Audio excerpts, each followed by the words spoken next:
नमस्कार बच्चों, आप देख रहे हो आपका अपना चैनल पढ़ाई इतनी इजी क्यों। पीछे की क्लास में हमने 1 से लेकर 6 तक सवाल सोल्व कर लिए थे। चलिए देखते हैं प्रश्नावली 5.2 का 7वां सवाल। क्या है 7वें सवाल में, उस एपी का 31वां पद ज्ञात कीजिए जिसका 11वां पद 38 है और 16वां पद क्या है 73 है। ठीक है, निकालना क्या है 31वां पद और दे क्या रखा है 11वां पद दे रखा है और 16वां पद दे रखा है। तो एपी का 11वां पद कितना है, 11वां पद क्या होगा A11 होगा। A11 कितना दे रखा है 38 हो। ठीक है, और A11 का फॉर्मूला क्या होगा, A11 बराबर A प्लस में 10D होता है। ठीक है, यानी 11 माइनस 1D। और फिर A11 का मान कितना आया 38 आया, बराबर A प्लस में 10D आ गया। ठीक है, और देख कौन सा रखा है 16वां पद, 16वां पद यानी A16 बराबर क्या होता है A प्लस में 15D होगा। और A16 का मान कितना दे रखा है 73 दे रखा है, तो 73 बराबर A प्लस में 15D। ये तो होगी अपनी समीकरण नंबर 1 होगी और ये समीकरण नंबर 2 होगी। अब दोनों को सोल्व करेंगे, दोनों में A और A है, इसमें D और D है। ठीक है, दोनों में से सोल्व करके या तो A का मान निकाल लो या फिर D का मान निकाल लेंगे। और निकालना क्या है हमें 31वां पद, तो 31वां पद यानी A31 निकालना है। A31 क्या होता है A प्लस में 30D। A31 निकालने के लिए हमें एक तो A की जरूरत पड़ेगी और एक D की जरूरत पड़ेगी। इन दोनों से हम A और D का मान निकाल लेंगे। तो समीकरण 1 में से समीकरण 2 को घटाने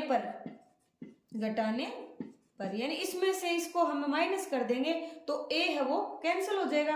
38 बराबर A प्लस में 10D और 73 बराबर A प्लस में 15D। माइनस करेंगे, माइनस का निशान आएगा। 38 में से 73 को माइनस करो, A में से A को माइनस किया 0, 10 में से 15 को माइनस किया कितना आया -5D। और 38 में से 73 यानी 73 में से 38 को माइनस करेंगे, 13 में से 8 गए 5 और 6 बचा, यहाँ पर 6 में से 3 गए 3, बराबर कितना है माइनस का निशान है क्योंकि 73 बड़ा है, माइनस का 35 बराबर 5D। माइनस से माइनस कैंसिल, 35 बराबर 5D। D बराबर कितना आ जाएगा फिर 35/5 यानी बराबर कितना आया 35 में 5 का भाग देंगे 7। अब 7 आया D का मान, D का मान किस में रख दो, चाहे समीकरण 1 में रख दो चाहे समीकरण नंबर 2 में रख दो। D का मान समीकरण 2 में रख दे, 2 में या 1 में रखने पर समीकरण 1 में रखेंगे D का मान 38 बराबर A प्लस में 10 और गुणा में क्या आ जाएगा 7 आ जाएगा। और A बराबर कितना आएगा फिर A बराबर कितना आएगा A और 10 गुणा 7 कितना आया 70, यानी 38 बराबर क्या आया A प्लस में 70 और A बराबर कितना आएगा, ये प्लस का इधर आएगा माइनस का हो जाएगा, यानी A बराबर 38 माइनस 70 हो गया। ठीक है, अब 38 में से 70 को माइनस करेंगे तो नहीं होगा, यानी 70 में से 38 को माइनस कर देंगे और निशान किसका लगा देंगे माइनस का, क्योंकि 70 बड़ा है। 2 और 4 में से 3 गए 3, यानी माइनस का 32 आ गया। A बराबर -32 और D बराबर 7 आ गया। तो 31वां पद निकालना है हमें, इसलिए 31वां पद A31 बराबर क्या होगा A प्लस में 30D होता है, यानी n-1D, यानी यहाँ पर 31 है तो D के गुना में 31 का 1 कम कर देंगे। A का मान -32 प्लस में 30 गुना में D का मान 7 माइनस 32 प्लस में 30 का गुणा करेंगे 7 से 210 आया और 210 में से 32 को माइनस करेंगे 210 में से 32 को माइनस करेंगे 8 और 10 में से 3 गए 7 और 1 कितना आया 178 आया। ठीक है, यानी दो पद दे रखे हो और तीसरा पद हमें निकालना हो तो एक दूसरे में से माइनस करके ए और डी का मान निकाल लेंगे और जिससे हमें तीसरा पद जितना निकालना हो उस पद की वैल्यू ज्ञात कर लेंगे। 8वां सवाल क्या है, एक एपी में 50 पद है जिसका तीसरा पद 12 है और अंतिम पद क्या है 106 है, इसका 29वां पद ज्ञात कीजिए। दे क्या रखा है, एक तो तीसरा पद दे रखा है और एक अंतिम पद, टोटल पद कितने हैं 50 है और अंतिम पद यानी 50वां पद क्या है 106 है और इन दोनों की सहायता से निकालना क्या है 29वां पद निकालना है। तो सबसे पहले तो जो दे रखे हैं वही लिखेंगे। एपी का तीसरा पद क्या है, तीसरा पद क्या होगा, कितना दे रखा है 12 दे रखा है। ठीक है, क्योंकि हम जानते क्या है तीसरा पद होता क्या है a प्लस में 2d होता है बराबर 12 हो गया, यानी तीसरा पद a प्लस में 2d, ये तो होगी समीकरण नंबर 1 होगी। और अंतिम पद कौन सा है, एपी का 50वां पद कितना दे रखा है 106 दे रखा है और 50वां पद होता क्या है a प्लस में 49d बराबर 106, ये होगी अपनी समीकरण नंबर 2। ज्ञात क्या करना है 29वां पद, तो ज्ञात करना है,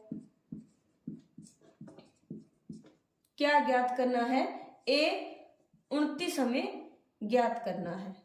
ठीक है, और a29 होता क्या है, चूंकि a29 बराबर क्या होगा a प्लस में 28d होगा, यानी a29 का मान ज्ञात करने के लिए हमें एक तो a की जरूरत होगी और एक d की जरूरत होगी, जो कि 1 और 2 से हम ज्ञात कर सकते हैं।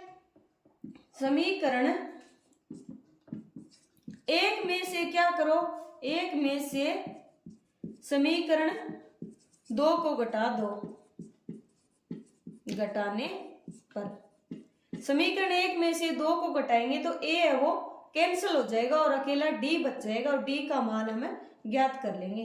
तो a प्लस में 2d बराबर 12 और a प्लस में 49d बराबर 106, माइनस करेंगे तो निशान है वो चेंज हो जाएंगे।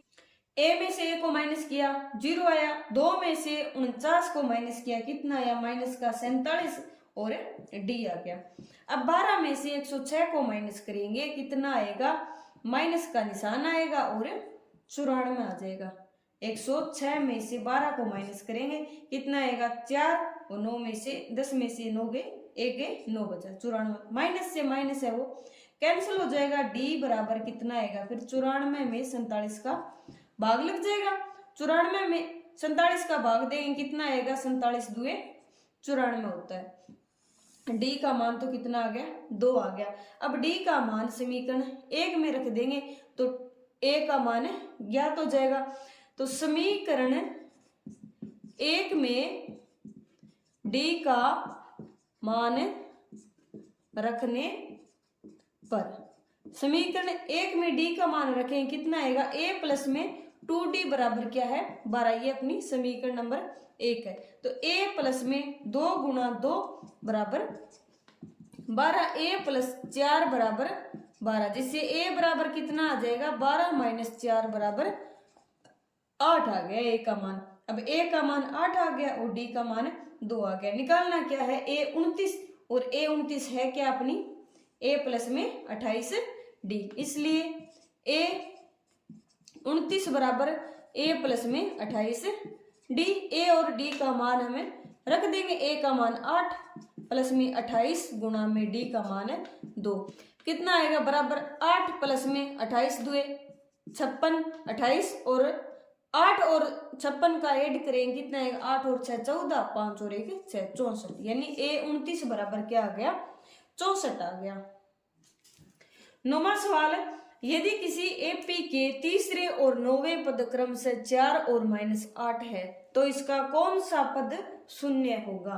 यानी निकालना क्या है कि कौन सा पद शून्य होगा, यानी n का मान ज्ञात करना है जिसके लिए उस पद का मान शून्य होगा। ठीक है, दे क्या रखा है, तीसरा पद और 9वां पद दे रखा है। पहले तो सबसे पहले जो दे रखा हो उनको लिखते हैं। तो एपी का तीसरा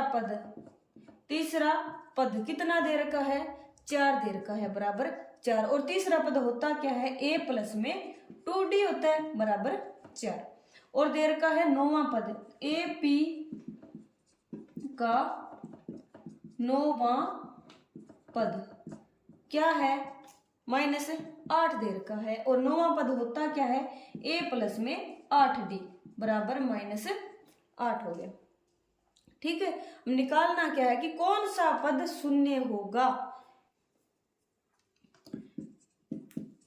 ज्ञात क्या करना है, ज्ञात करना है बराबर n, जिसके लिए क्या हो, an शून्य हो। ठीक है, यानी ऐसा n यानी nवां पद, n का मान ज्ञात करना है जिसके लिए an है वो शून्य होगा। अब an बराबर क्या होता है, a प्लस में n-1d होता है। अब an का मान तो क्या है, 0 है, यानी an का मान 0 है, यानी a प्लस में n-1d बराबर 0 होगा। ठीक है,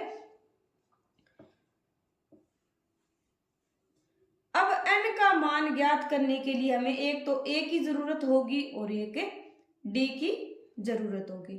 ठीक है, चलिए a और d का मान हम समीकरण नंबर ये तो 1 और ये समीकरण नंबर 2, पीछे वाले सवाल की तरह ही इससे 1 और 2 से हम a और d का मान ज्ञात करते हैं। तो समीकरण 1 में से समीकरण 2 को घटाने पर a प्लस 2d बराबर 4 और a प्लस में 8d बराबर -8। घटाएंगे तो निशान है वो चेंज हो जाएगी, ये माइनस का है तो किसका हो जाएगा, प्लस का। a में से a को माइनस किया 0 और 2 में से 8 को माइनस करें कितना आएगा, माइनस का 6। 4 और 8 कितना आया, और 6 और ये d है गुणा में साथ में, 4 और 8 कितना आया, 12। तो d बराबर कितना आएगा, माइनस का निशान इधर चला जाएगा और 12/6 यानी -12/6 बराबर 2 आ गया। d का मान तो कितना आ गया, 2 आ गया। अब d का मान समीकरण चाहे 1 में रख दो चाहे 2 में रख दो, तो d का मान समीकरण 1 में रखने पर, समीकरण 1 में रखेंगे, समीकरण 1 है क्या, a प्लस में 2d बराबर 4 है। तो a का मान a आएगा प्लस में 2 गुणा -2 बराबर 4। तो a 2 और 2 का गुणा 4 और प्लस और माइनस का गुणा माइनस, -4 बराबर 4। तो a बराबर क्या आ जाएगा, 4 + 4 बराबर 8। अब d का मान तो आ गया -2 और a का मान क्या आ गया, 8 आ गया। अब ये अपनी समीकरण नंबर 3 आई थी जिसके लिए an है वो क्या है, 0 है। चाहे इसमें रख दो चाहे इसमें रख दो। ठीक है, चूंकि an बराबर क्या है, 0 है अपना, an बराबर 0 है। तो an होता क्या है, a प्लस में n-1d होता है और बराबर 0। अब a का मान रखो, a का मान आया है 8 प्लस में n-1 और d का मान कितना है, -2 बराबर 0। अब ये प्लस का 8 है इधर जाएगा, माइनस का 8 हो जाएगा, n-1 और गुणा में क्या है, -2 बराबर -8। तो n-1 बराबर कितना हो जाएगा, ये गुणा में है -2, इधर जाएगा तो भाग में क्या आ जाएगा, -2। माइनस से माइनस है वो कैंसिल हो जाएगा और 8 में 4 का भाग देंगे कितना, 8 में 2 का भाग देंगे कितना आएगा, 4 आएगा। n-1 बराबर क्या है, 4। तो n बराबर क्या आ जाएगा, n प्लस में 1, 4 प्लस 1 1, 4 प्लस 1, तो n बराबर कितना आ गया 5 आ गया, यानी पांचवा पद है वो क्या होगा 0 होगा। तीसरा पद तो क्या होगा 4, नौवां पद होगा 8 -8 और पांचवा पद है वो क्या होगा 0 होगा। ठीक है, आया समझ में? आज के लिए इतना ही। आज की क्लास आपको कैसी लगी कमेंट करके जरूर बताइए। अगर पसंद आई हो तो चैनल को लाइक शेयर एंड सब्सक्राइब करें। तब तक के लिए पढ़ते रहिए, बढ़ते रहिए और पढ़ाई को इजी बनाते रहिए और मिलते हैं नेक्स्ट क्लास में नेक्स्ट क्वेश्चन के साथ।